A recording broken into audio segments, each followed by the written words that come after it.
Hello. That is the short and long of what I wanted to say to you tonight. Hello. I wanted to speak to you directly tonight. I know that sounds false.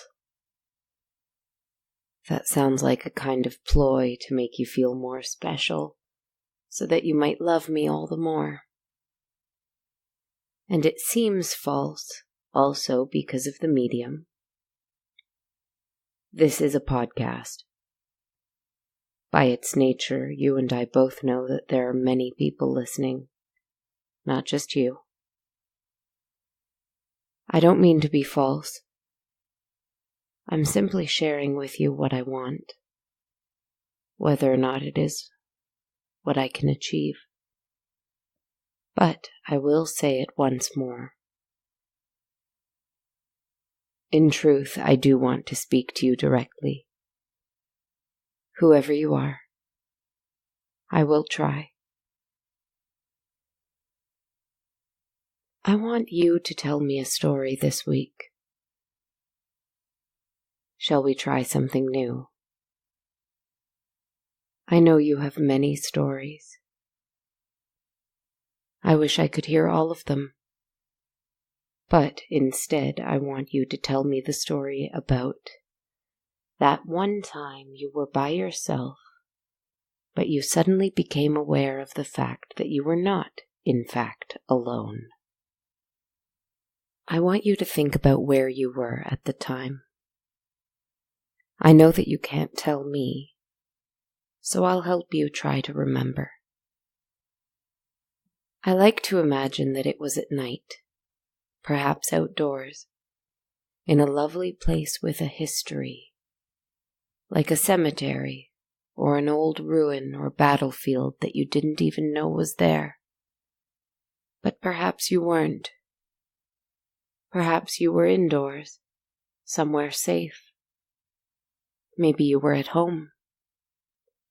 Perhaps it was, instead, the early morning, and you woke up just for a moment, when the world is still dark and quiet and empty. If you are here, listening to my voice, because you want to hear some kind of tale about a ghost or a monster or a lost soul, then I think you know the feeling. You know this moment I'm describing. Did the air change a little? Perhaps it grew a little more cold. Perhaps it crackled with the sensation of someone there with you, just watching you and waiting. Think about that feeling. Listen to my voice, and if you like, imagine that it was me, waiting there, not making myself known yet. You don't know. Maybe it was me. You don't know. I want you to think about what happened next. Did you see something? Did you see a shadow? Or was it a light? Was it a reflection in a mirror? Or perhaps a face in a window that you first thought was a reflection, then realized the dreadful truth? Was it a person? Or something much like a person, just watching you, just waiting? What did they do? I imagine that they were simply watching you. I imagine that you felt them watching first, before you saw them, if you saw them at all. If you were afraid, perhaps you ran away before you even had a chance to see them. If you were in your room, perhaps you grew afraid and turned the lights on quickly to dispel whatever shadow-loving thing was there, waiting. And wherever you were, if you were feeling a little brave, perhaps you raised a hand and gestured, just a little wave. just to say hello to them. Did I say hello back?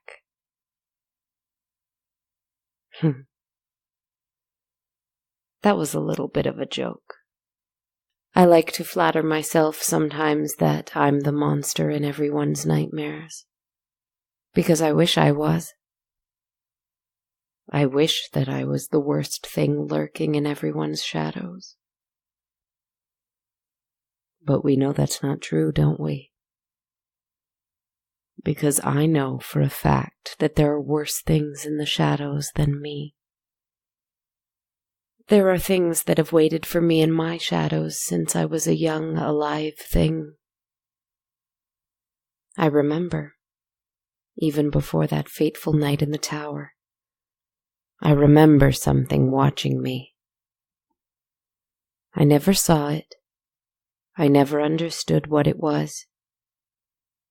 Perhaps I still don't. But I remember having the distinct knowledge since I was a child that I was not alone, especially not in the darkness. That's why we fear the darkness, is it not? Because it is the only time we can no longer pretend that unseen things lie in wait for us. What are they waiting for, I wonder? Since I became this thing I am now, they are all the more plentiful, but I simply don't fear them. Not as much, anyway. I was afraid momentarily of what waited for me in the shadows just the other night, though. I walked through my city. I didn't hide my face or my hands or my wings. And this was all just as well because my city is used to the unusual, and hardly anyone took notice. It was lovely. It was warm outside. I walked through the crowded parts of the city on this weekend night, and the energy and life all around me gave me energy and life in return. I kept walking to the emptier suburbs. I kept walking until I found a green place. Still a green place in a city. I'm a little ashamed to say that it was a golf course, but even a manufactured green place is lovely too. I walked its hills and its sandy craters. I found clusters of trees and garden paths. Suddenly I felt as if I was home, in my own time, the time I lived in when I was alive. A time where most of my world was green. A time where shadows were mysterious and frightening, because I wasn't mysterious or frightening. I felt young again, and I felt afraid, because I felt a familiar pair of eyes on me, and I heard a voice that I haven't heard for some time, singing a song that I remember sharing with you not long ago. A song that I heard from someone else long ago. Come away, death, and in sad cypress let me be laid. Fly away, breath. I am slain by a fair, cruel maid. My shroud of white stuck all with you. Oh, prepare it, my part of death, no one so true did share it.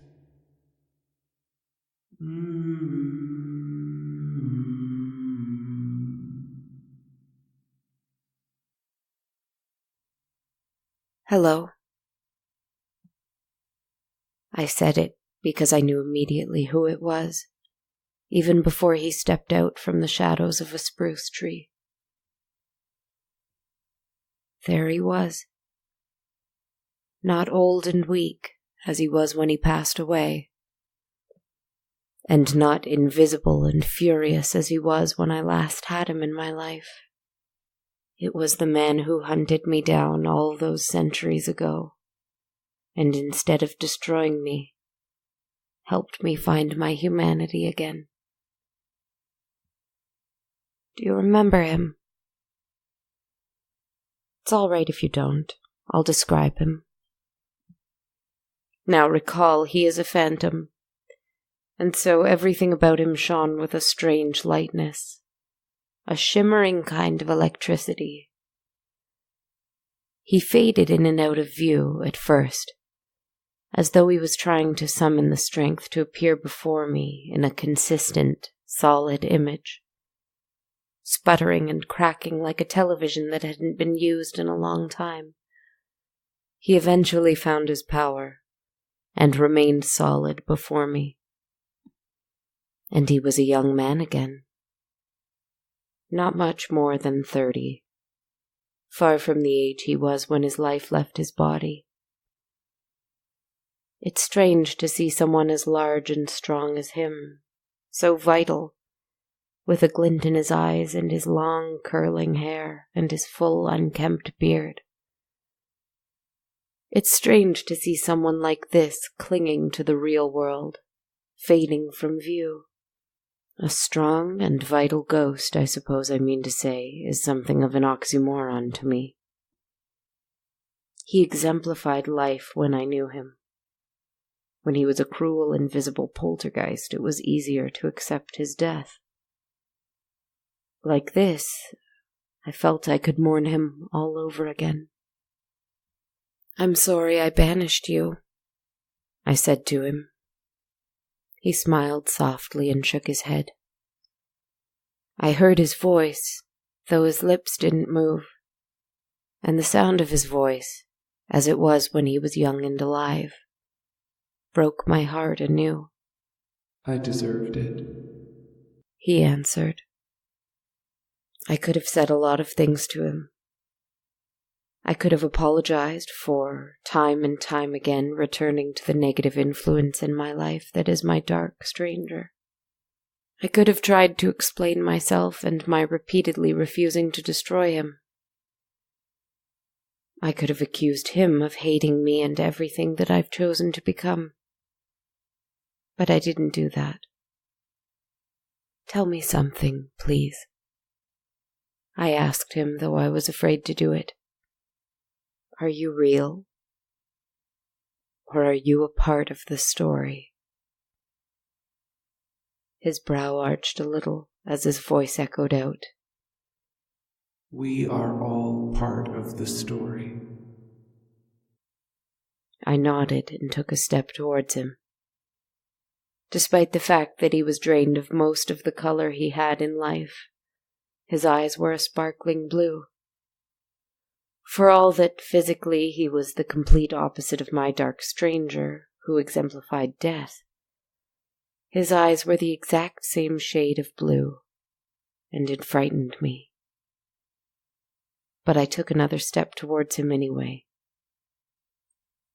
"We are all part of the story," I repeated, then paused. "Whose story?"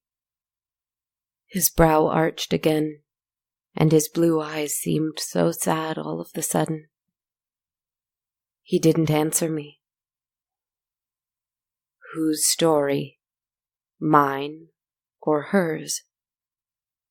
I asked again, though I began to fear the answer. He placed a hand on the side of my face. I swear that I could feel it, though that seemed impossible. "She so wanted me to be real for you," his voice echoed.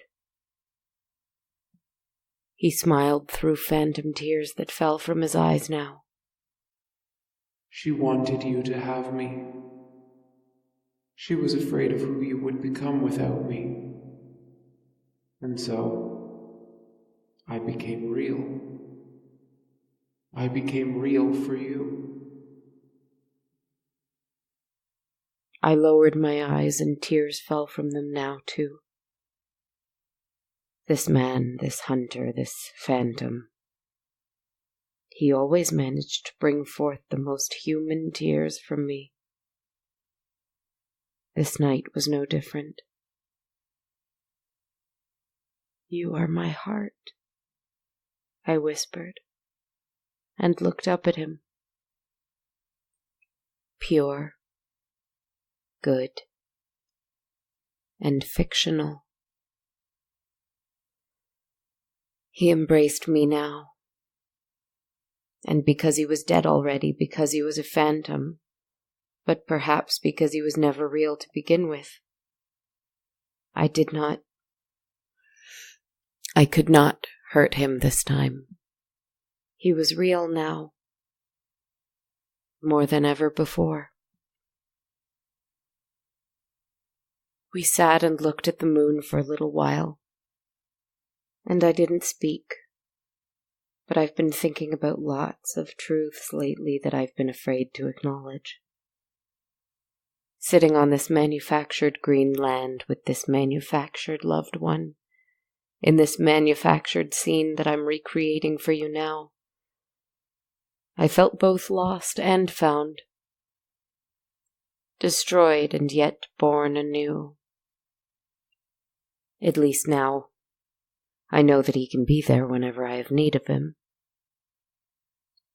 This sweet lost soul, this poor work of art who found himself in a cruel world with only the purpose of being there for me.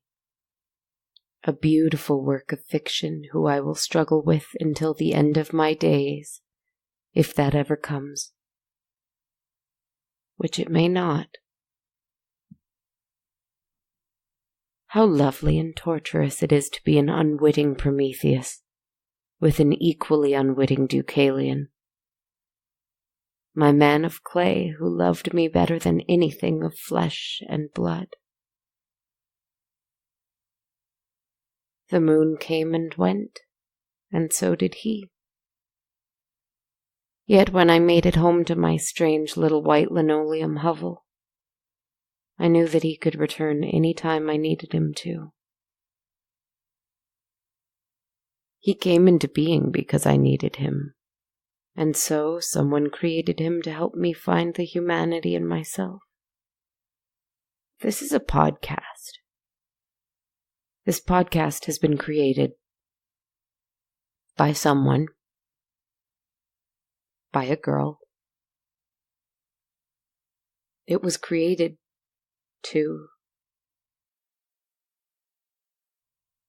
It was created for you.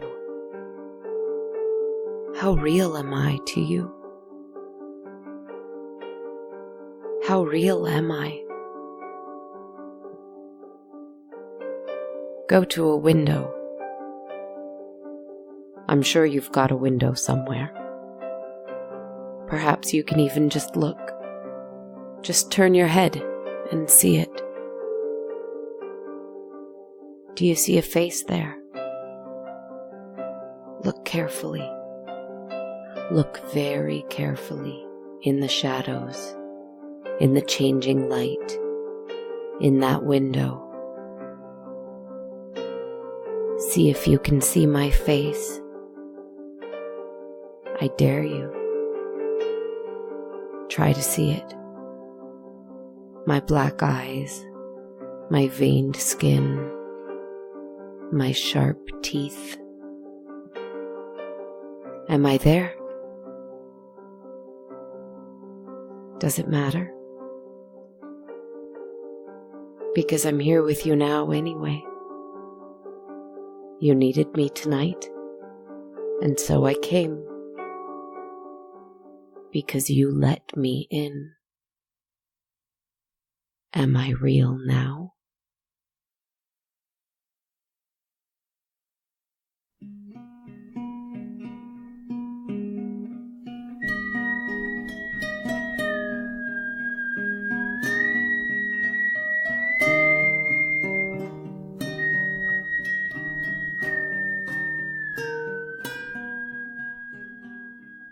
Good evening, friends. This is Kristen. I'm the creator, writer, performer, podcaster, etc. behind On a Dark, Cold Night. Thanks so much for tuning in tonight for episode 73. I'd like to thank Angela C. for recommending the show on our Facebook page. Angela left a really sweet review too that reads, "I can't believe I'm just now finding this podcast. I'm binging all of the episodes, but I don't want to get to the end. The narrator has a talent for storytelling and bringing the characters to life. Her voice is mesmerizing and great for bedtime stories. Love, love, love it." Thank you so very much for those sweet words and for listening, Angela.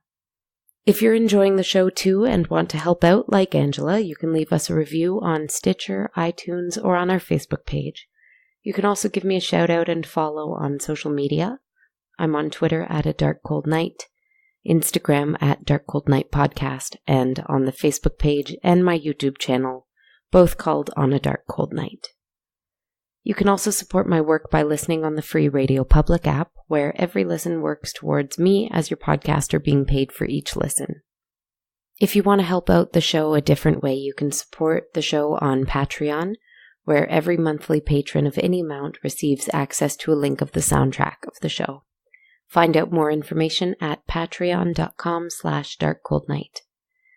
If you only want to donate once and aren't interested in the soundtrack perk, you can buy me a coffee at ko-fi.com/darkcoldnight. Also, you can check out our On a Dark Cold Night t-shirts and hoodies available at bonfire.com/on-a-dark-cold-night. I need to thank you all for your support. I've had some really sweet feedback from listeners lately, and that means a lot, especially because I've got a lot of changes in my schedule going on these days. I appreciate you bearing with me as I navigate this by changing up my podcast release schedule.